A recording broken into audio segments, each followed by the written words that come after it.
हरि ओम. आवाज येतोय माझा? हो. छान. तर आपण आता एक्सरसाइज बघितले आणि त्याच्या आधी सोनिया मावशीकडनं आपण गुरु नानकांची पण माहिती ऐकली आणि तसंच गुरु गोविंद सिंहांची पण माहिती बघितली. तर त्याच्यात गंमत अशी आहे की अशीच कसरत करणारी आणि अशा गुरु नानक आणि गुरु गोविंद सिंहांकडनं प्रेरणा घेतलेली अशी एक रणरागिणी, तिची आपण आज गोष्ट बघणार आहोत. आणि तिची गोष्ट आपण आज का बघणार आहोत तुम्हाला माहिती आहे का? कोणी ओळखू शकेल का? आपण दिनविशेष तर बघितलं, पण ह्याच महिन्यात असाच एक फार स्पेशल दिवस आहे. तर बघा बरं विचार करून, तोवर मी माझा स्क्रीन शेअर करतो आणि काही स्लाइड्स आहेत त्या आपण बघूयात. आपण स्क्रीन माझा दिसला की मला सांगा. ओके, छान. तर अशी ही रणरागिणी म्हणजे झाशीची राणी, राणी लक्ष्मीबाई. आणि आपण आज का बघतोय तिच्याबद्दल? आपण बरोबर मला वाटतं ना, केंद्र सुरू करून 1 वर्षाहून अधिक होऊन गेलं असेल आणि असंच मागच्या वेळेला ह्याच वेळेस मागच्या वर्षी केंद्रात आपण झाशीच्या राणीची काही छोटी कथा बघितली होती. पण ती बघणार आहोत. तर हिचा जन्म झाला, बर्थ डेट तिची काय आहे तर 19 नोव्हेंबर 1835, 19 नोव्हेंबरला तिचा जन्म झाला आणि 18 जून 1858 साली म्हणजे वयाच्या फक्त 23व्या वर्षी तिला वीरगती प्राप्त झाली. तर ही कोण होती झाशीची राणी? तर मुळात ही ना, तिचं नाव काय होतं माहिती तुम्हा सर्वांना? मणिकर्णिका. सगळ्यांनी हा पिक्चर पण बघितला असेल, मणिकर्णिका. आणि ती ना मोरोपंत तांबे आणि भागीरथीबाई अशा वडिलांना म्हणजे आई वडिलांना झालेली छोटीशी मनू होती. तिला प्रेमाने सगळे मनू म्हणायचे आणि तिचं नाव मणिकर्णिका असं ठेवलं होतं. आणि हे जे तिचे आई बाबा होते ना, ते मुळात पेशव्यांकडे कामाला होते आणि ते मूळचे साताऱ्याचे होते. काही काळ ते पुण्यामध्ये पण राहिले होते शनिवार वाड्यावर पेशव्यांबरोबर. आणि तिकडनं पेशवे जेव्हा मुळात उत्तर प्रदेशाकडे गेले, त्यांना तिकडे जसं ब्रिटिशांचं राज्य वाढायला लागलं तसं तसं हे पेशव्यांबरोबर मुळात त्या बाजूला गेले. काही काळ वाराणसीत राहिले आणि वाराणसी नंतर ब्रह्मावर्तास गेले. पण अशा या छोट्याशा मनूचा जन्म झाला होता 19 नोव्हेंबरला. आणि मणिकर्णिका म्हणजे अर्थ माहितीये का कोणाला? तर कर्ण म्हणजे कान, आणि अशा कानामध्ये सुंदर मणी घातलेली अशी ही मणिकर्णिका, असं तिचं नाव खूप प्रेमाने ठेवलं होतं. आता ही छोटीशी मनू होती ना, तर ही म्हणजे ही बरं का, इथे एक छान ना प्रसंग झाला. तर ही अगदी लहान होती, म्हणजे जेमतेम 2-2.5 वर्षांची असेल. आणि ती बाबांबरोबर ना, ती वाराणसीमध्ये तिथे होती त्यावेळेस आणि ती बघत होती. तर त्यावेळेस पेशव्यांची ना हत्तीवरनं वरात निघाली होती आणि पेशव्यांचा थाट आणि रुबाब त्या काळात ही भरपूर होता. त्यामुळे अनेक हत्ती, घोडदळ, पायदळ असं सगळं चाललं होतं. त्या हत्तीवरती अंबारी होती, त्या अंबारीमध्ये पेशवे स्वतः बसले होते आणि हे सगळं ती बघत होती. आणि ती बघत असताना ती बाबांना म्हणाले की बाबा, मला पण असं हत्तीवरती बसायचंय, मला पण हत्ती पाहिजे. तर तिने खूप हट्टच लावला धरून. तर बाबा शेवटी म्हणले की अगं मनू, आपण दरिद्री ब्राह्मण आहोत, आपल्याला कुठनं हे हत्ती घोडे मिळणार? तर त्यावरती मनूचे असे कान जणू लाल लाल झाले बरं का. आणि ती चिडली आणि चिडून ती बघते बाबांकडे आणि म्हणते, बस बाबा, हे तुम्ही जे म्हणताय ना, माझ्याकडे असाच हत्ती असणार आणि असेच आणि घोडे असणार. आणि असे त्याच्या आजूबाजूला असणारे सगळे ऐकतच राहिले की एवढीशी छोटीशी मुलगी आहे आणि ही काय म्हणते. अशी ही मनू लहानपणापासून एकदम तेजस्वी होती. आता या मनूच्या आयुष्यात पण खूप बिकट प्रसंग आले. ती 3-4 वर्षांचीच असताना तिच्या आईला देवाज्ञा झाली. आई देवबाप्पाकडे गेली. आता बाबा आणि मनू दोघच राहिले. मग बाबा सरळ ब्रह्मवर्तास घेऊन गेले, म्हणजे उत्तर प्रदेशातच तो थोडासा पुढचा भाग. तिकडे त्यावेळेस पेशव्यांना ब्रिटिशांनी घालवून दिलं होतं. मग तिथे पेशव्यांच्या जवळ पेशव्यांनी पण बोलवून घेतलं. तिथे ते राहायला लागले. 3-4 वर्षांची मनू आता तिथे मोठी व्हायला लागली. पण तिथे गेल्यामुळे मनूला 2 जबरदस्त मित्र भेटले. एक होते नानासाहेब पेशवे आणि दुसरे होते तात्यासाहेब टोपे. आणि हे 2 जबरदस्त मित्र म्हणजे त्यांनी पण पुढे म्हणजे सगळं रणांगण गाजवलेलं आहे आणि फार शौर्य गाजवलंय. आणि असे हे सगळे 3 जण आता लहानाचे मोठे व्हायला लागले. आणि ह्यांचा खेळ म्हणजे आवडता खेळ काय होता, तर सगळेजण घोड्यावरती बसायचे आणि गंगेच्या किनाऱ्यावरनं धडाधड घोडे दौडायचे, त्यांचे पळवायचे, असे हे खेळ खेळायचे. आता ह्याच बरोबर पेशव्यांच्याच घराण्यात तिथेच मनूचा अभ्यास पण सुरू झाला होता. आणि तो अभ्यास म्हणजे मनू काय करायची, तर महाभारत आणि रामायणातल्या कथा, हनुमानाच्या कथा हे तर ऐकायचीच. त्याचबरोबर संस्कृतचा अभ्यास असायचा, भाषेचा अनेक अभ्यास असायचा, आणि त्याचबरोबर कसरत करायची. म्हणजे त्या काळात मुलींनी कसरत करणे वगैरे असं फार नव्हतं बरं का. म्हणजे फारच मुलींवरती बंधनं होती, पण ही मनू काही साधी मुलगी नव्हती.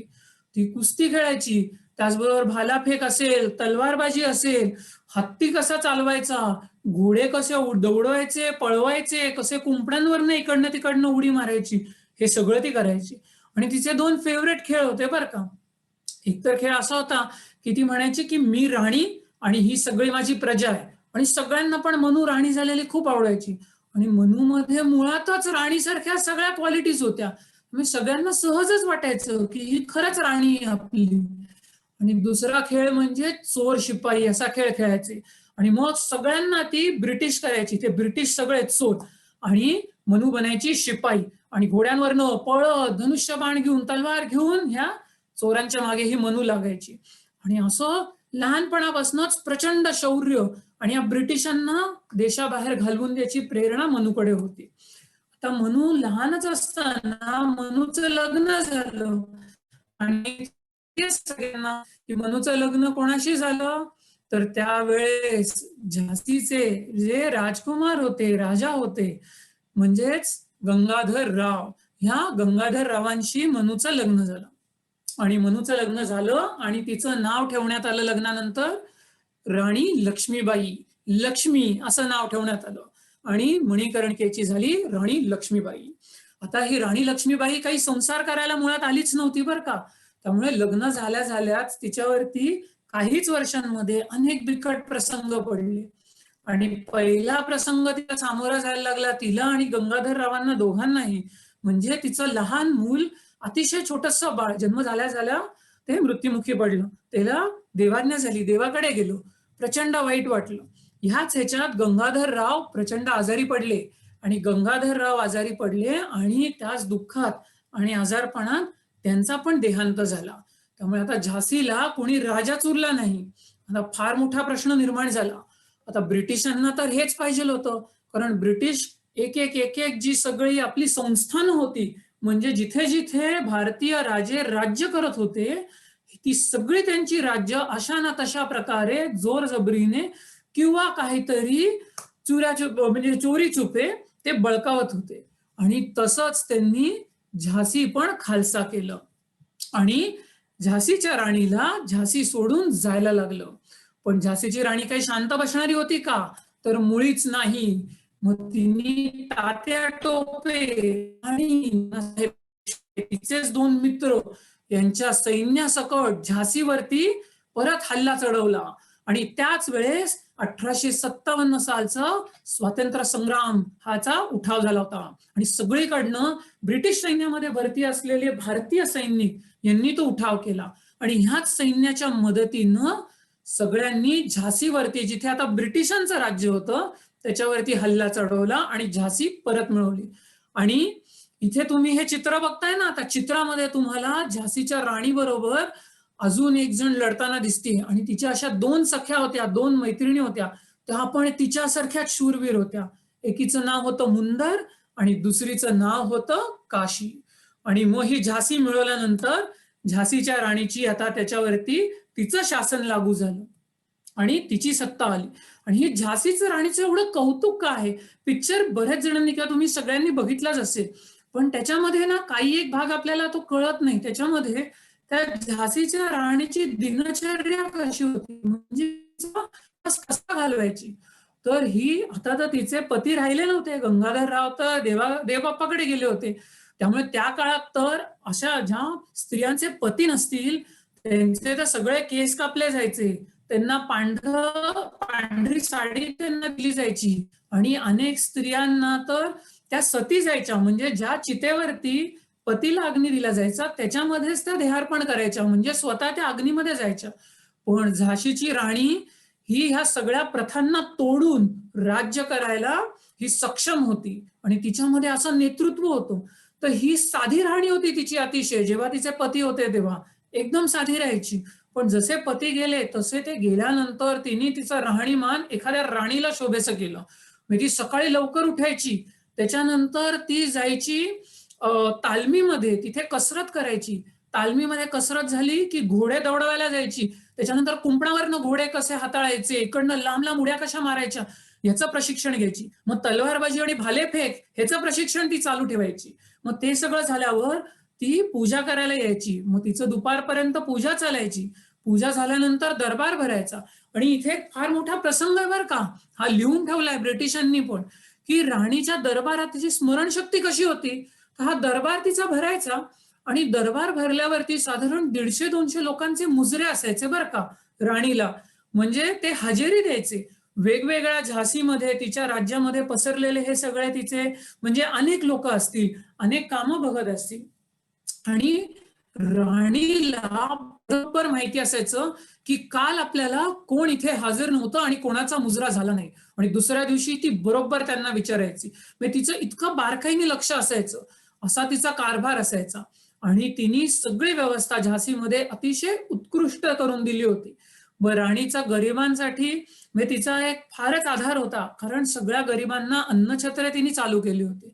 सगळ्या गरिबांना पैसे जिथे जिथे गरज पडेल तिथे तिथे मदत करण्याचं राणीचं नेहमीच कार्य चालू असायचं. आणि त्याचबरोबर सैन्य पण राणींनी सगळीकडे ठेवलं होतं. आता हिचाच अजून एक असा प्रसंग झाला की एक दिवस सैन्यामध्ये घोडे भरती करण्यासाठी, म्हणजे खास राणीला दाखवण्यासाठी म्हणून 2 एकदम सुंदर घोडे घेऊन एक घोडेवाला आला बरं का विकायला. आणि ते घोडे बघता क्षणी त्यांनी विचारलं राणीला की सांगा राणी, की तुम्ही सांगा की कुठल्या घोड्याची काय किंमत असेल. तर राणीने थोड्या वेळ त्या अश्वाची परीक्षा घेतली. अश्व म्हणजे घोडा.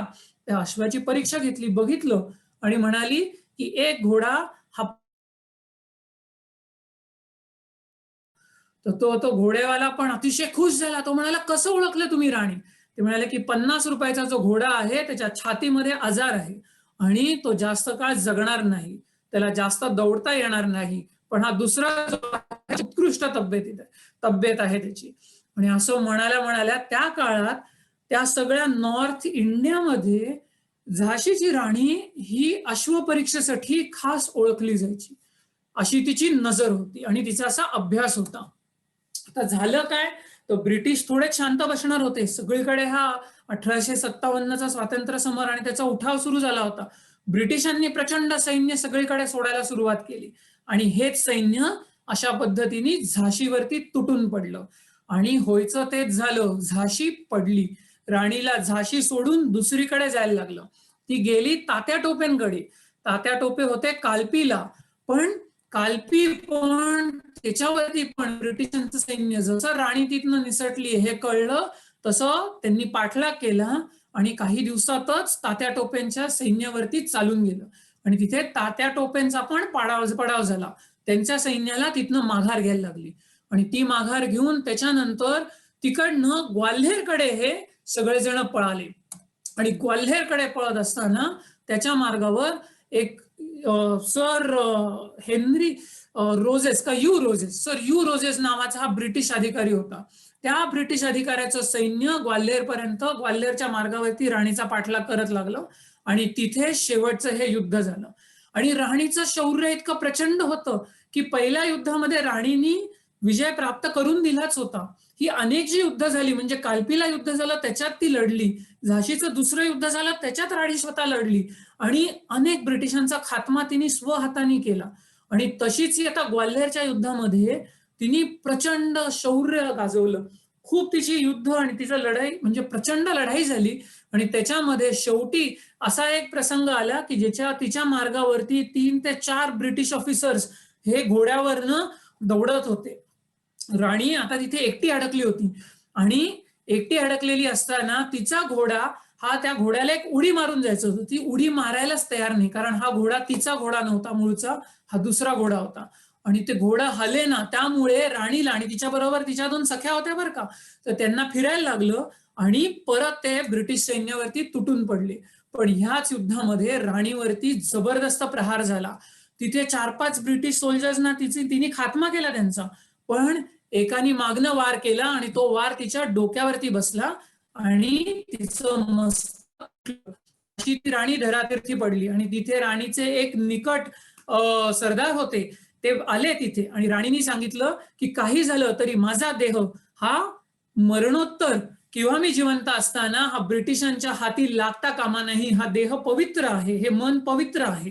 आणि असं म्हटल्यानंतर तिला उचलून एका शेजारच्या झोपडीमध्ये घेऊन गेले ते सरदार आणि तिथे राणीला वीरगती प्राप्त झाली. अशी ही झाशीची राणी होती आणि तिने जबरदस्त प्रेरणा सगळ्यांना दिली. एक छोटीशी कविता आहे, ती कविता मी म्हणतो. मल्हार, तू माझ्या मागे म्हणशील ती कविता, आणि प्रत्येक जण जे जे तुम्ही बघत आहात तुम्ही पण तुमच्या साईडला ती कविता म्हणण्याचा प्रयत्न करा बरं का. या कवितेतला हा एक एक्स्ट्रॅक्ट आहे.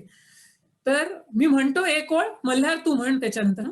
सिंहासन हिल उठे राजवंशों ने भ्रुकुटी तानी थी, बड़े भारत में आई फिर से नई जवानी थी, बूढ़े भारत में आई फिर से नई जवानी थी. सिंहासन हिल उठे म्हणजे काय, तर सगळीकडे म्हणजे सिंहासनांना हलवून सोडणाऱ्या घटना घडत होत्या आणि सगळ्यांनी म्हणजे भ्रुकुटी म्हणजे दोन्ही भुवया त्या अशा ताणल्या गेल्या होत्या सगळ्यांच्या, आणि ताणल्या गेल्या होत्या म्हणजे प्रेरणा त्यांच्यामध्ये संचारली होती.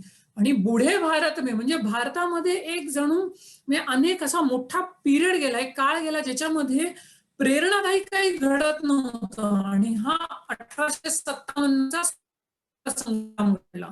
म्हणून बुढे भारत में आई फिर से नई जवानी थी, गुमी हुई आजादी की कीमत सबने पहचानी थी.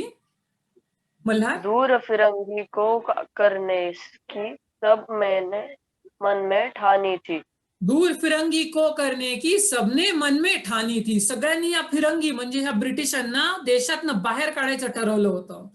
चमक उठी सन 57 में यह तलवार पुरानी थी, बुंदेले हर बोलो के मुंह में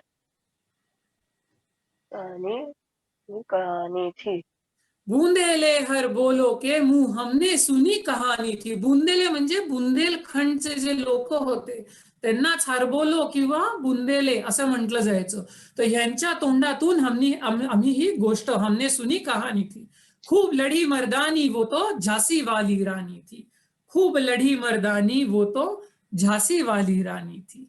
असे ह्या झाशीच्या राणीवरती सुभद्रा कुमारी चौहान यांनी केलेली ही कविता आहे. तर अशी ही कविता ऐकून म्हणून तुम्हालाही आवडली असेल ही गोष्ट असं मला वाटतं. तुम्ही नक्कीच सांगा आम्हाला कमेंट्स थ्रू किंवा लाईक्स थ्रू. आणि सगळ्यांनी आपण झाशीच्या राणीपासून ही प्रचंड प्रेरणा घेऊयात, तिचं स्मरण करूयात आणि आपली ही गोष्ट आज इथे संपूयात. मल्हार, हरिओम.